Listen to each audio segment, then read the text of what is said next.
Saat itu, aku, seorang asisten laboratorium, tengah menginap seorang diri di laboratorium yang terletak di lantai 5 Gedung Teknik Industri.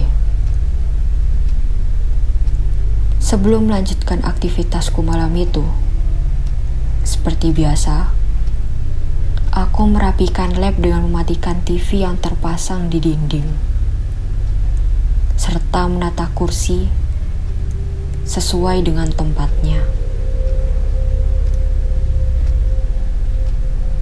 Waktu demi waktu kuhabiskan seorang diri. Dan di tengah aktivitasku malam itu,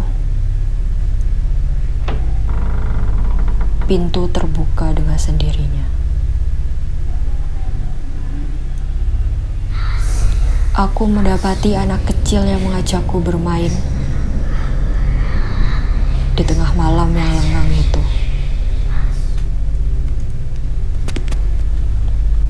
Sadar akan adanya gangguan, aku memutuskan untuk tidak menggubrisnya.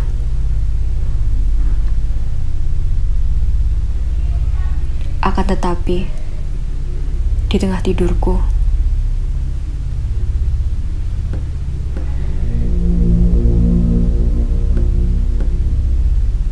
suara ketukan pintu terdengar dengan jelas.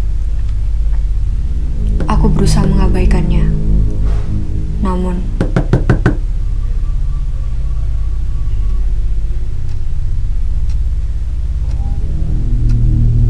detik demi detik berlalu di malam hari yang mencekam itu.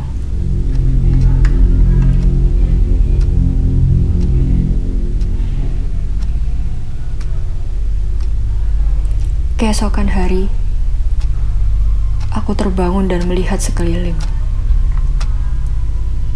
Alangkah terkejutnya. Semua kursi yang semula tersusun rapi, kini menghadap ke arah yang sama, yaitu menghadap TV yang menyala dan bertuliskan no signal.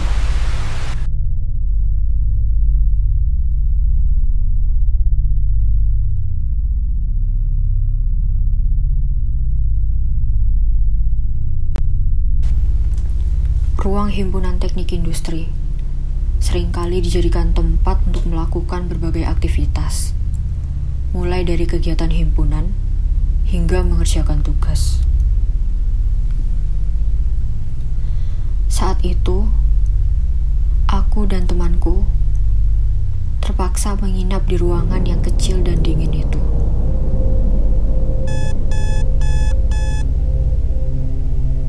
Tiba pukul 1 dini hari, temanku memutuskan untuk pergi ke kamar mandi. Dan saat itulah, suara ketukan pintu terdengar.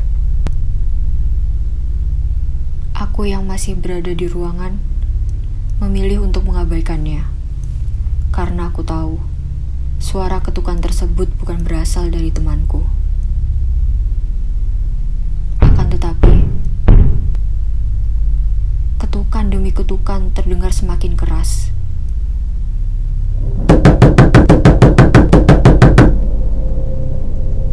Hingga ketukan berdatangan dari seluruh sisi ruangan. Dan tiba-tiba,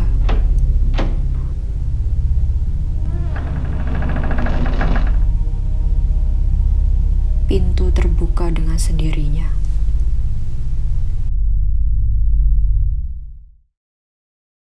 Terima kasih telah menonton video ini. Dengarkan lanjutan kisah horor lainnya di podcast kami, Podcast Cerita.